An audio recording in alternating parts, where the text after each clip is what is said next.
What do you want me to do? Shield your face. Shield? It looks like it's mostly gas. Go ahead and just pop all the blisters. Right there? Yes, sir. Anything inflated. Yeah, just poke it. A man lay lifeless in a tent. His name? Jason Lloyd. His crime? None. His mistake? Being homeless in the wrong city, at the wrong time, in front of the wrong people. But Jason Lloyd wasn't just a case number. He was a son, a brother, a man who once had dreams, a life, a future. Until one day, he had none of those things left. And on August 8th, 2024, Jason Lloyd's story should have ended there. But it didn't. Because what happened next would make headlines, not for justice, not for closure, but for something far worse. This wasn't about finding out how Jason Lloyd died. This was about what a group of Salt Lake City police officers did to him after he was already gone. Welcome to True Crime Stories videos. I welcome you, my viewers, and most especially my subscribers, for your support as we keep improving and bringing you daily told and untold true crime stories. Please don't forget to subscribe to this channel. The information presented in this video is based on publicly available data and sources. The purpose of this content is to raise awareness about the issues and events that are happening around the world. While we strive to provide accurate information, we may not always capture the exact details of an event. If you were present at the event or have first-hand knowledge, we encourage you to share your perspective and engage in a constructive dialogue. Our goal is to spark meaningful conversations and raise awareness, not to spread misinformation. Police were called to Brooklyn Street and Washington Avenue for a death investigation. Standard procedure. They weren't expecting foul play. They weren't expecting a murder scene. Just a man who had passed away quietly, alone, in his makeshift home. But what they did next was anything but standard procedure. Hey, you guys mind if we do some controlled popping? Ah, yes, controlled popping. The technical term for whatever the hell they thought they were doing. That voice belonged to a medical examiner's contractor, and the popping he was referring to, the blisters on Jason Lloyd's lifeless arm.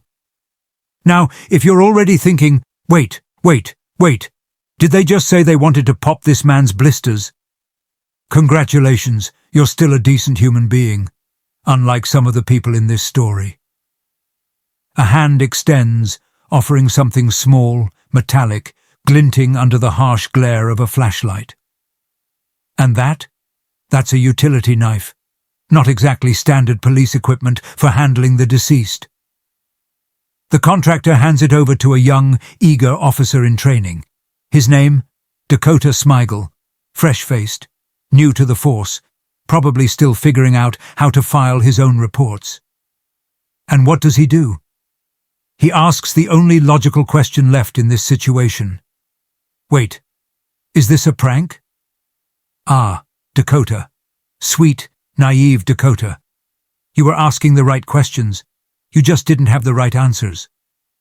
Because instead of saying, hell no, I'm not doing this, I'd like to keep my job, thank you very much, Dakota Smigel does what any good officer in training under peer pressure would do. He goes along with it. He takes the knife. He hesitates, and then he slices. And that, right there, that was the sound of professionalism dying a slow, painful death. Because instead of treating Jason Lloyd's body with dignity, instead of following the protocol that every single one of these officers swore an oath to uphold, they turned him into a joke. A dead man, reduced to nothing more than a prop in their twisted little game. Unprofessional, discourteous, disrespectful, offensive. Chief, that's a hell of a way to describe a group of officers who played operation on a dead guy. This wasn't just unprofessional, this was grotesque, this was inhumane, and most of all, this was preventable. Dakota Smigel was new to the force, but the officers surrounding him? They weren't. They had been in this game long enough to know what they were doing was wrong. Which is why, as soon as the bodycam was off, they did the next best thing. They told him to keep his mouth shut. Don't mention the knife in your report. You know, standard police procedure. When in doubt, lie. But Dakota, oh Dakota, he tried. He really did. His initial drafts did mention the knife. The problem? His higher-ups weren't interested in the truth. They were interested in sweeping this whole thing under the rug. And that was just the beginning. Because what happened next? It only got worse. This wasn't just a violation of department policy. This wasn't just bad judgment. This was a symptom of something much bigger. A system where those with power decide who gets respect and who doesn't. A system where a homeless man's dignity meant nothing. And if there's no justice for the dead, what does that say about justice for the living? And this is only the beginning. 12:20 p.m. Report of a deceased person near Brooklyn Street and Washington Avenue. In the world of law enforcement, some calls are urgent. Robberies in progress, domestic disputes, high-speed chases, and then there are calls like this. A routine death investigation, no sirens, no guns drawn, just a quiet notification that another homeless man had lost his battle against the elements, or addiction, or just plain bad luck. Jason Lloyd's story should have ended with that call. A report filed, a respectful removal of his body, maybe a short obituary in the local paper. But instead we got this. No movement, no sound, just the shell of a man who, hours earlier, had been breathing like the rest of us. Jason Lloyd was gone, and in that moment, the officers had a choice. Treat him with dignity, handle the situation professionally, follow protocol, or do whatever the hell this was. An officer kneels beside Jason's body, radioing for confirmation. Another stands nearby, hands on his belt, looking bored. And then, a voice cuts through the static. "Hey, you guys mind if we do some controlled popping?" Ah yes, controlled popping. A medical term so advanced it's somehow missing from every single forensic textbook ever written. The voice? That belonged to a contractor from the office of the medical examiner. And what he meant, brace yourself, was that he wanted to take a knife and pop the blisters on Jason Lloyd's arm. Because apparently, even in death, this man couldn't catch a break. A hand extends toward him. In it, a utility knife. "Here, you do it." And Dakota, oh Dakota, his brain does a little backflip. Because even he, brand new, barely out of training, knows this feels off. He does what any rational person would do. He asks, "Wait, is this a prank?" Unfortunately, Dakota, it was not a prank, because pranks usually involve rubber chickens or fake parking tickets, not desecrating a dead man's body. And yet, despite every red flag waving in his face, Dakota Smigel does what so many before him have done in situations like this. He gives in. He takes the knife. He grips Jason Lloyd's lifeless arm. And then, he cuts. A man who had already lost everything, his home, his stability, was now losing his dignity in death. The officers stand around, amused. One kicks at the dirt. Another wipes his hands on his pants, looking unconcerned. No remorse, no second thoughts, just another day on the job. And then, just when you think this can't get worse, they try to make sure no one ever finds out.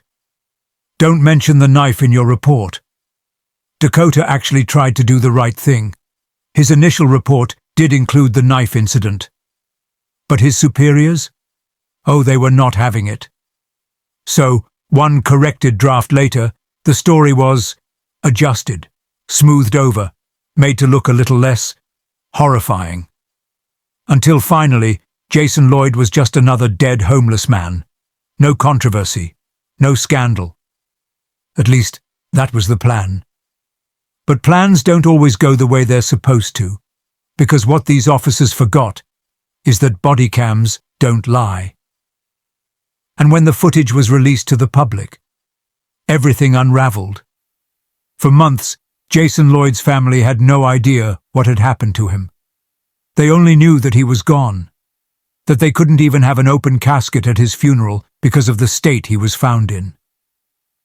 And then, one day, they saw him again.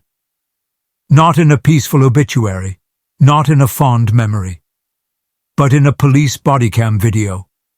A lifeless form in a tent, a utility knife, laughter. Their worst nightmare playing out for the world to see. And just when you think this story can't get worse, trust me, it does. A homeless man dies in a tent. A simple case, a quick report, a quiet ending. Or at least, that's what it should have been. But when officers started whispering, when reports started changing, when a department that should have been closing a case was suddenly scrambling to bury it, well, that's when things got interesting. Ah, the ancient art of selective memory, a time-honored tradition in covering one's ass. The knife incident wasn't some fleeting moment. It wasn't a misunderstanding. It was recorded, documented, a stain that couldn't be washed away. And yet, the officers, faced with the undeniable truth, chose the one strategy that has historically never, ever worked. Pretending it didn't happen. Officer in training Dakota Smigel. Young, fresh-faced, the kind of guy who probably still double-checks the manual before filling out paperwork. Smigel actually tried to do the right thing. His initial report? It mentioned the knife, the laughter, the whole uncomfortable mess. But that report, it didn't stay that way for long. First, the knife incident was irrelevant to the case. Then, it was a misinterpretation of events. And finally, it was just gone. What knife? What laughter? What blatant disregard for basic human decency? Never happened. Poof, vanished into thin air. Except, of course, for one tiny little problem. Body, camera footage. On behalf of the department, I'd like to address the recent incident regarding Officer Smigel and the handling of Jason Lloyd's remains. Some of the conduct displayed was unprofessional, discourteous, disrespectful, and offensive. What started as a quiet case, just another name on a forgotten list, was suddenly front-page news. And for the first time, Jason Lloyd wasn't just another homeless man who died alone in a tent. He was a symbol, a spark, a reminder that even in death, dignity isn't always guaranteed. Social media explodes, angry tweets, heated debates, a viral video dissecting the footage frame by frame. Some defended the officers. It wasn't that bad, they argued. He was already dead. Others weren't so forgiving. If this is how they treat the dead, imagine what they do to the living. And then, there were those who asked the hardest question of all. How many times has this happened before, and just never been caught on camera? Jason Lloyd wasn't a politician. He wasn't a celebrity. He wasn't someone the world was supposed to remember. And yet, here we are. Not because he lived a remarkable life, but because of the way his death was treated. This wasn't just about Jason Lloyd. It was about every person society forgets, every name that vanishes into an unmarked grave, every moment of cruelty that goes unseen. Because this time, they got caught. But what about all the times they didn't? Oh, you thought this was over. This is where things really start to unravel. We have reviewed the bodycam footage, and we take this matter very seriously. The question wasn't whether what happened was wrong. That was clear. The question was, what would they actually do about it? Welcome to the great American tradition of investigating yourself and finding you did nothing too bad. Ah yes, the sacred ritual of internal affairs, where police departments take a long, hard look at themselves, and then hand out consequences that are just light enough to not really change anything. But let's not get ahead of ourselves. First, let's break down exactly who did what and what happened to them. Mark Keep racked up 8 separate violations, a career-high score, really. But before they could actually discipline him, he pulled the emergency exit cord and walked away. Consequences? None. A little paperwork, maybe.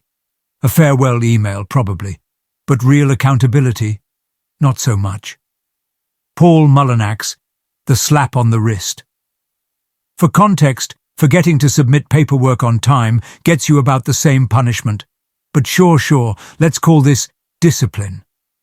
3 days, 72 hours, the same amount of time most people take off for a long weekend. Imagine violating police policy in ways that made national news and getting less punishment than a bad customer service rep. Michelle Peterson. The warning. Nobody takes seriously 2 violations. Received a formal warning. A formal warning is the HR equivalent of your mom saying, "I'm very disappointed in you." It sounds serious, but let's be real. It's just words on paper. And you know what happens to formal warnings? They sit in a file, collect dust, and eventually someone accidentally misplaces them. The others. Back to business as usual. Now, as for the rest of the officers involved, well, some were exonerated, some were quietly reassigned, and others, they just went right back to work, like nothing ever happened. One day, you're part of a national scandal. The next, you're writing parking tickets. Life moves fast. 7 officers were placed on leave during the investigation. 7. Sounds serious, right? Until you realize it was paid leave. Paid, as in, go home, relax, and we'll keep sending you checks while this blows over. Jason Lloyd didn't even get a proper death investigation, but the officers who mocked his remains, they got what was essentially a taxpayer-funded vacation. For disrespecting a dead man. Sit with that for a second. The people weren't just upset, they were disgusted. Because this wasn't just about one homeless man, it was about what it meant. If this is how officers treat the dead, what are they doing to the living? If this is the punishment for violating department policies in a way that made national news, what happens in all the cases that never make the headlines? We take accountability seriously, and we are implementing training programs to ensure that all officers uphold the highest standards of professionalism. Because nothing says justice like a mandatory PowerPoint presentation on workplace ethics. In the end, Jason Lloyd lost his life, his dignity, his respect. And the officers. A few lost some vacation days, one lost his job, but only because he quit first. And the rest? They walked away with a lesson they'd probably forget by the next news cycle.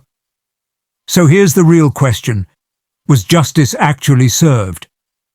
Or was this just another case of a system protecting itself at all costs? The investigation is closed. The case is considered resolved. But for the people who watched that footage, for the ones who saw Jason Lloyd treated like nothing more than an inconvenience, the real questions remain. And next? We're going deeper. Because if you thought this was bad, wait until you see what comes next. You thought this was over? Think again. Somewhere in Salt Lake City, a man was found dead in a tent. His body was disrespected. His dignity was stripped away. It was all caught on camera. And yet, no one faced criminal charges. Not one single officer. Will there be any criminal charges against the officers involved? The answer? No. Not a single one. Because according to the DA, while the officer's behavior was disturbing and unprofessional, it wasn't criminal. Ah yes, the classic disturbing but not illegal defense. The same logic used for bad karaoke and pineapple on pizza. So, how exactly did this happen? How do you take a situation where officers literally cut open a dead man's arm for laughs and still conclude that no crime was committed? Simple. You find the loopholes. You see, laws are like Swiss cheese, full of holes, and this case, it found every single one. Loophole number 1, it wasn't malicious. Prosecutors argued that the officers didn't intend to harm Jason Lloyd because, technically, he was already dead. Ah yes, the "you can't kill a man who's already dead" legal strategy, bold move. Never mind the fact that their actions were completely unnecessary, completely unethical, and completely disgusting. As long as they didn't mean to be awful, then legally, it's fine. Loophole number 2. No law specifically prohibits it.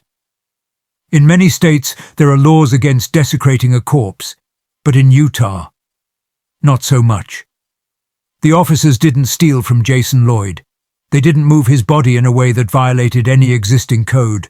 They just did something horrifying that no one thought to explicitly outlaw. And in the American legal system, if there isn't a law against it, then it's not a crime. Apparently, no one sat down and thought, hey, let's make sure people don't slice open bodies as a joke. And now, we're seeing exactly why that was a mistake. So, what does this all mean, besides the fact that Utah might need to update some laws? Well, if there's no accountability for the dead, what does that mean for the living? Think about it. If officers can treat a human body like this, with cameras rolling, and still walk away with nothing but a slap on the wrist, then what happens in the cases where there aren't cameras?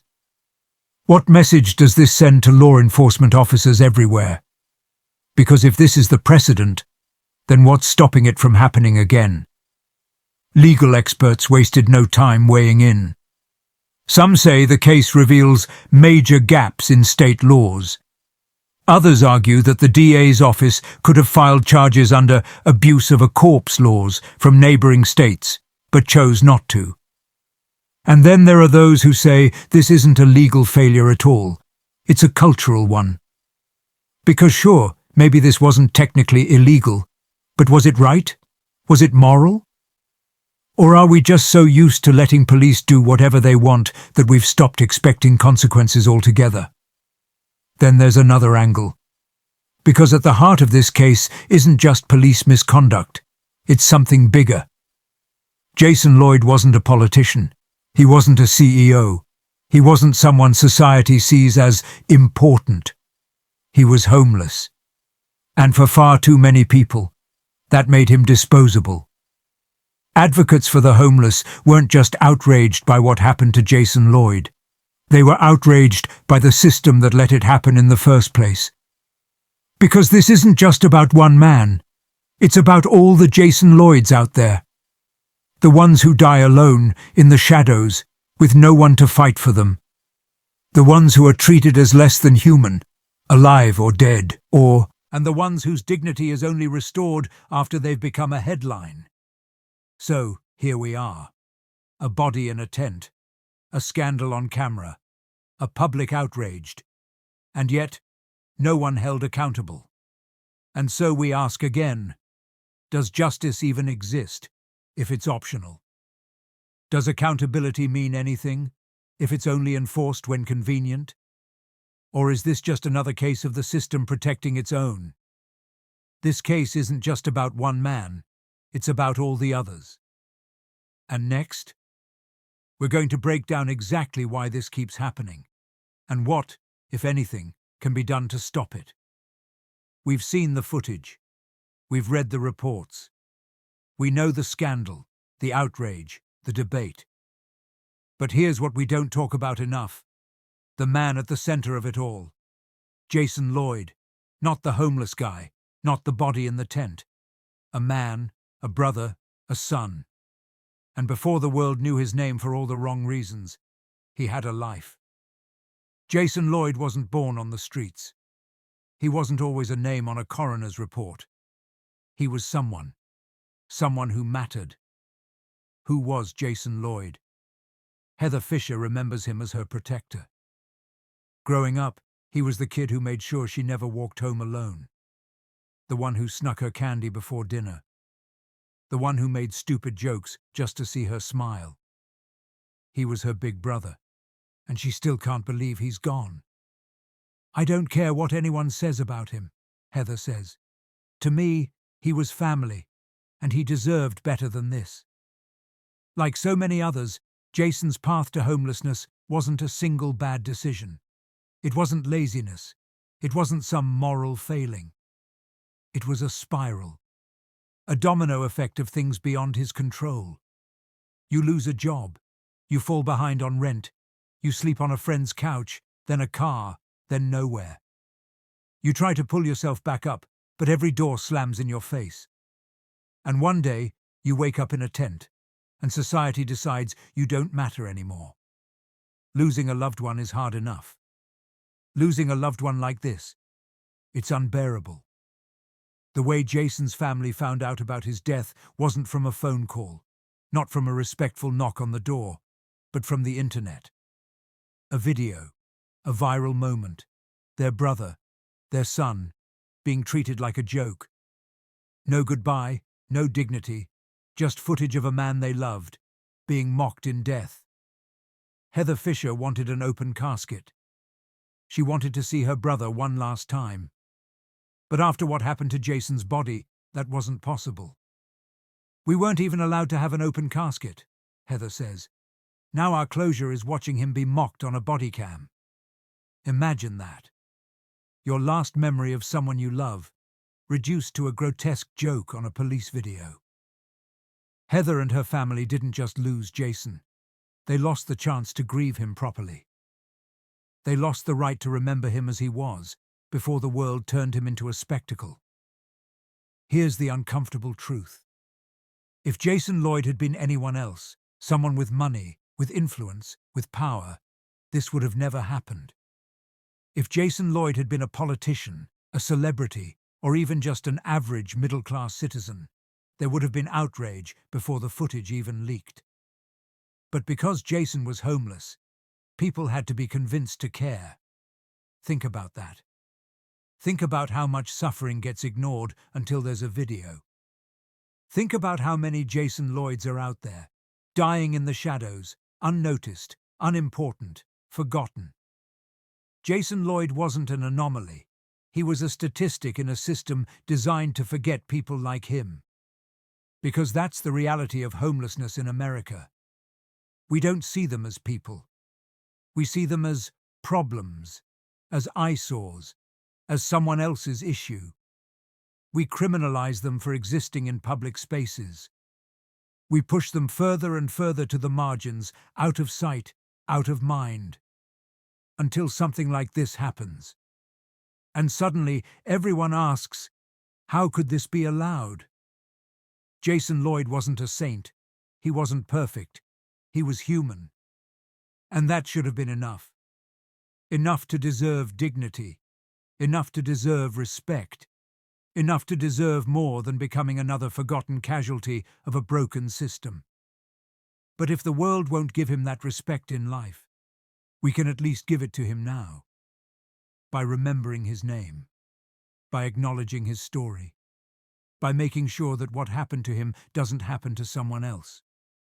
Jason Lloyd deserved better. And it's time we start treating people like him, like they matter. Jason Lloyd wasn't the first, and if nothing changes, he won't be the last. Next, we dive deep into the system that lets this happen, again and again and again. Once upon a time, if an injustice happened and nobody saw it, it was like it never happened. But not anymore. Not in the era of viral videos, not in the age of Twitter storms, Reddit deep dives, and news cycles that churn through outrage like a machine. The Jason Lloyd footage wasn't supposed to be seen by the world.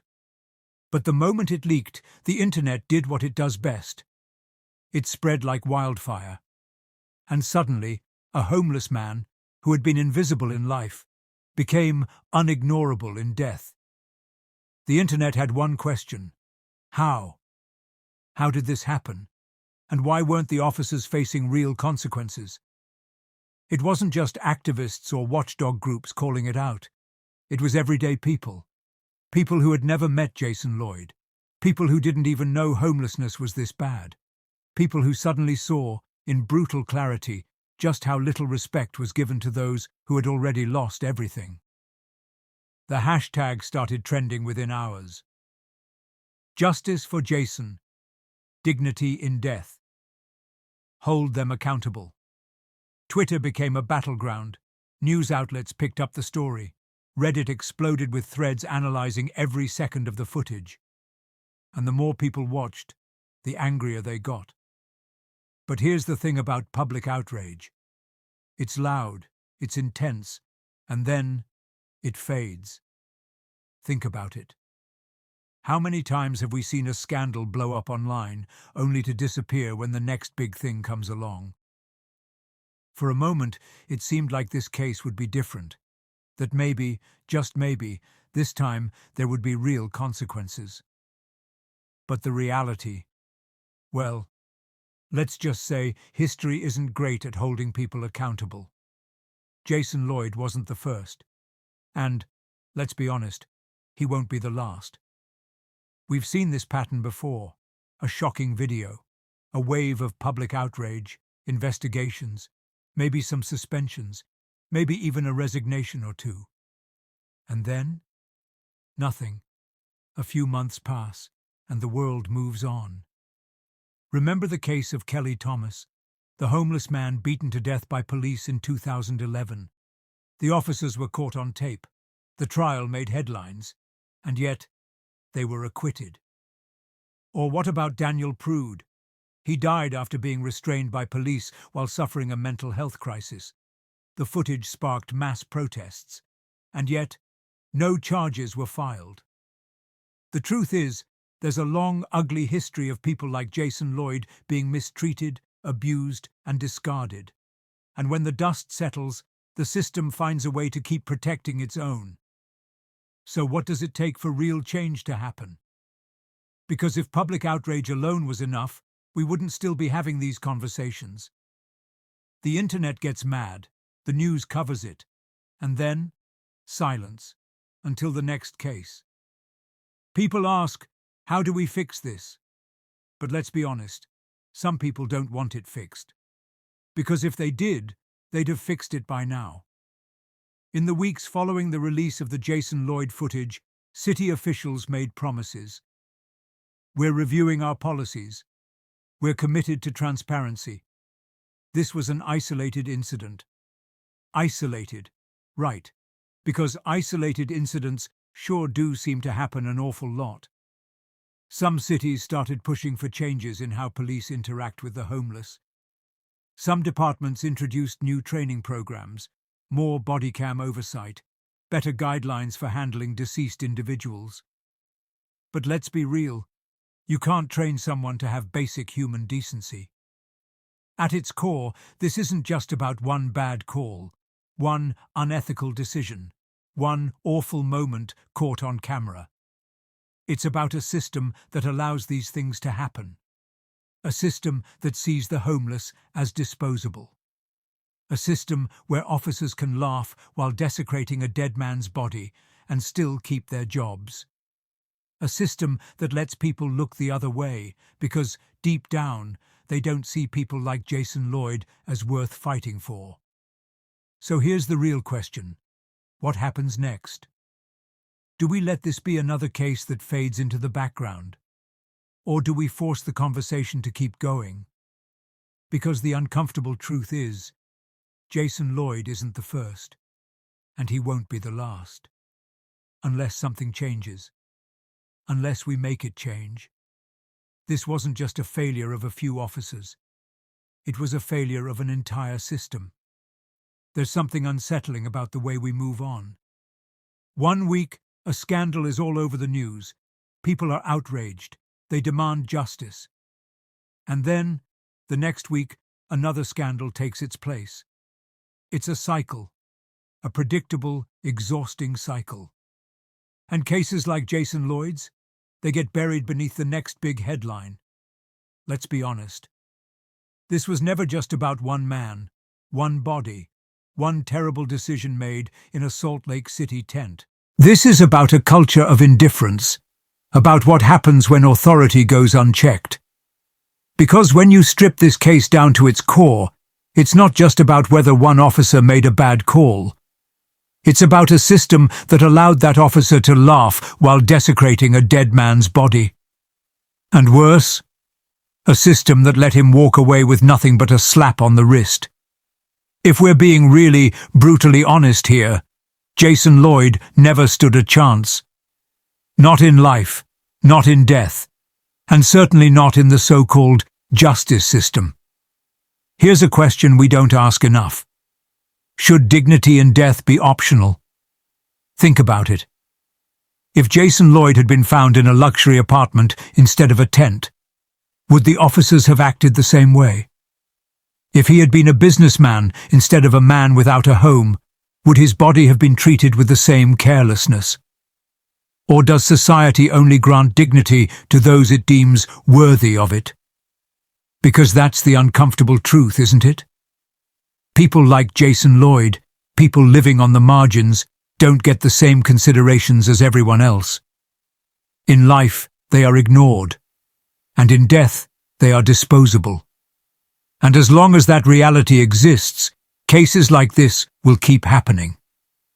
Let's talk about accountability, or rather, the lack of it.